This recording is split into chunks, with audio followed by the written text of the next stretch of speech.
আমার আব্বা একজন কৃষক, আমি অহংকার করি। আর আব্বার সারাটা দিন কীভাবে কাটে সেটা নিয়ে আজকে আপনাদের সামনে ছোট একটা ভিডিও উপস্থাপন করব। আব্বা ঘর থেকে কীটনাশকের ডাম নিয়ে পানি বুড়িয়ে কীটনাশক মিশিয়ে ক্ষেতের উদ্দেশ্যে রওনা হলেন। আর একজন কৃষকের শীতকালীন কিছু সবজি থাকে, যার যার পছন্দ অনুযায়ী সেই কৃষক তার সবজি করে। আর আমার আব্বু এবারের শীতকালে সবজির মধ্যে আছে লাউ বা কদু, যেটাই বুঝেন, আর হচ্ছে আমাদের সিম। তে আব্বু উদ্দেশ্য দিয়েছেন যে সিম খেতে আজকে কীটনাশক প্রয়োগ করবেন। এটা হলো আমাদের সিম ক্ষেত। এর আগে একটু কথা বলে রাখি, কৃষি কিন্তু বাংলাদেশের মেরুদণ্ড। আর কৃষি পণ্য উৎপাদনের সাথে যারা জড়িত তাদের প্রত্যেককে আমি অন্তর থেকে ভালোবাসা এবং শুভকামনা জানাই।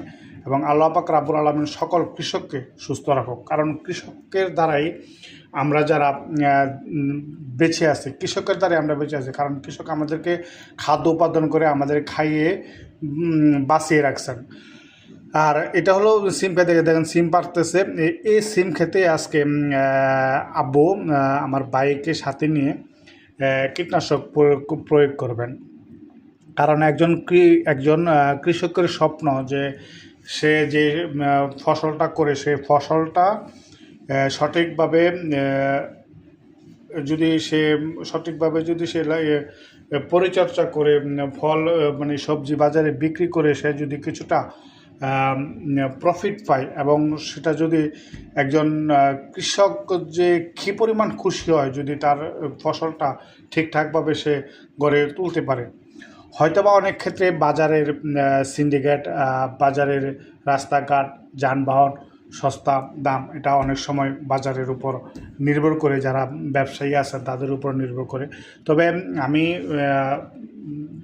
প্রত্যাশা রাখবো যারা কৃষক আছে তাদের পণ্যগুলি যেন সবসময় একটা ন্যায্য মূল্য নির্ধারণ করা হয়, এবং কৃষি পণ্যগুলি উৎপাদন করতে যেমন কীটনাশক, সার, কীটনাশক জাতীয় যত পণ্য আছে, তারপর হচ্ছে যন্ত্রাংশ যত পণ্য আছে, সেগুলি যত সস্তা এবং হাতের নাগালে পাওয়া যায়। কৃষক যদি তার কৃষি পণ্য উৎপাদন করার জন্য সব কিছু সস্তাতে পায়, তাহলে দেশের মানুষ যে সবজি চাউল বলেন সব কিছু কিন্তু কিছুটা সহনশীল বা হাতের নাগালে আসবে। কৃষক যেমন সাশ্রয় হবে এবং দেশের মানুষ যারা ক্রেতা আছেন তারাও সাশ্রয় পাবে। যাই হোক, এটা আমার ভাই। আর সাথে যেটা দেখতেছেন, একটা হলো আমার বড় যেটা বাচ্চাটা, এটা হলো আমার চাচতো ভাই, আর ছোটো যেটা এটা হলো আমার ভাতিজা, যাকে দেখতেছেন যে আব্বু খেতে স্প্রে করতেছে। কারণ রিচা করলে মানুষ দিয়ে করা যায়, কিন্তু মানুষ দিয়ে করলে কি ঠিকঠাক মতো স্প্রে করা হয় না। আর যদি সিম খেতে যদি ঠিকঠাক মতো স্প্রে না করা হয়, সিমে কিন্তু অনেক পোকার আক্রমণ হয়। তাই আব্বু নিজ হাতে ছোটো ভাইকে সাথে নিয়ে ছোটো ভাইয়ের আব্বু নিজ হাতে এই কীটনাশকটা প্রয়োগ করে থাকেন।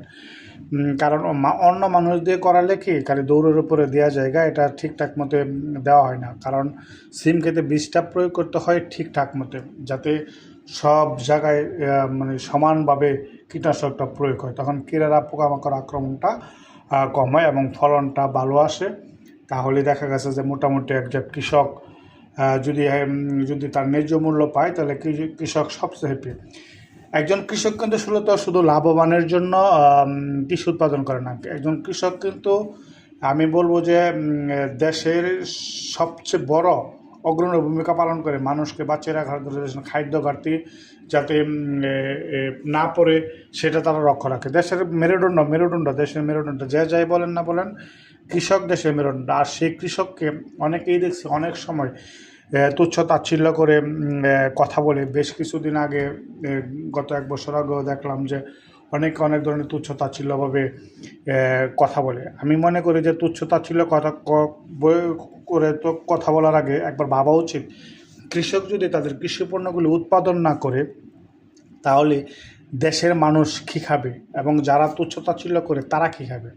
তবে আমি এটা বলতে পারি যে আমি অহংকার করি, আমি একজন কৃষকের সন্তান। আব্বু আমাদের পরিবারকে খাওয়ানোর পাশাপাশি দেশের মানুষকেও খাইয়ে খাইয়ে পুড়িয়ে বাঁচিয়ে রাখেন। মাঝে মধ্যে আব্বার ভিডিওগুলো আমি পোস্ট করি, অনেক মানুষ খুব সুন্দর সুন্দর কমেন্ট করেন। আপনাদেরকে অসংখ্য ধন্যবাদ যে আমার আব্বুকে আপনারা এতটুকু ভালোবাসেন, আব্বুকে মনে রেখেছেন।